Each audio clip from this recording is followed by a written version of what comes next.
The sheriff didn't just lock himself in the deepest cell, he threw away the key. When the deputy walked in, he found him staring blankly out the window. He begged the sheriff not to do anything stupid, but the sheriff went ahead and said those forbidden words anyway. I want to go out.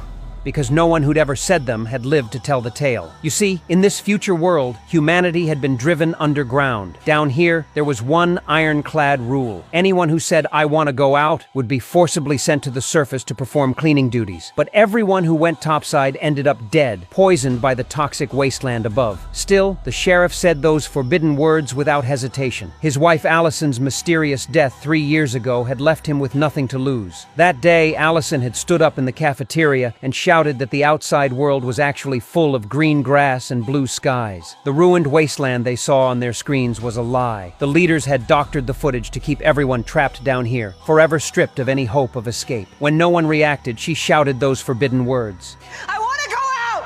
And so Holston, both sheriff and husband, had no choice but to personally escort her to the surface. The silo's residents watched Allison's exit through a live feed. After she stepped outside, she used a wool cloth to wipe the silo's camera lens. Everyone got excited, thinking maybe the outside world was finally survivable. But she only made it a few steps before collapsing, unable to move. People's hopes were crushed once again. But only the sheriff knew that before she left, Allison had told him that if the outside world was safe, she'd turn back and clean the camera. So there had to be another reason for her death. To uncover the truth, the sheriff also said those words, "I want to go out." And so Mayor Jans suited him up in a hazmat suit and sent him out. He climbed the long staircase toward the surface world. When the silo door opened, he was stunned by what he saw. The surface was exactly as Allison had described. Green grass, blue skies, even birds flying overhead. He desperately wanted the people in the silo to know the truth. So he ran back toward the silo's camera with everything he had and wiped the dust off with his wool cloth. But the screens inside the silo showed the complete opposite. What the people saw was him walking into that same wasteland. They watched him make his way toward Allison's body. After just a few steps, he felt dizzy and disoriented. The sheriff suspected the real toxin might be hidden inside his hazmat suit, so he did something no one had ever done before. He took off his helmet, but his condition had already deteriorated badly, and within moments, he collapsed next to his beloved Allison. Hope for survival outside was crushed yet again. But one woman realized that the sheriff must have had a reason for removing his helmet before he died. It turned out that just the night before, Juliet had taken the sheriff to an abandoned tunnel entrance. Inside, they found the walls covered with strange drawings and writing. She seemed completely unfazed by it all. Then she led the sheriff through a hole in the wall to a platform. When she turned on the lights, they saw an enormous drilling machine. She figured the machine had malfunctioned while digging downward, which was why previous inhabitants had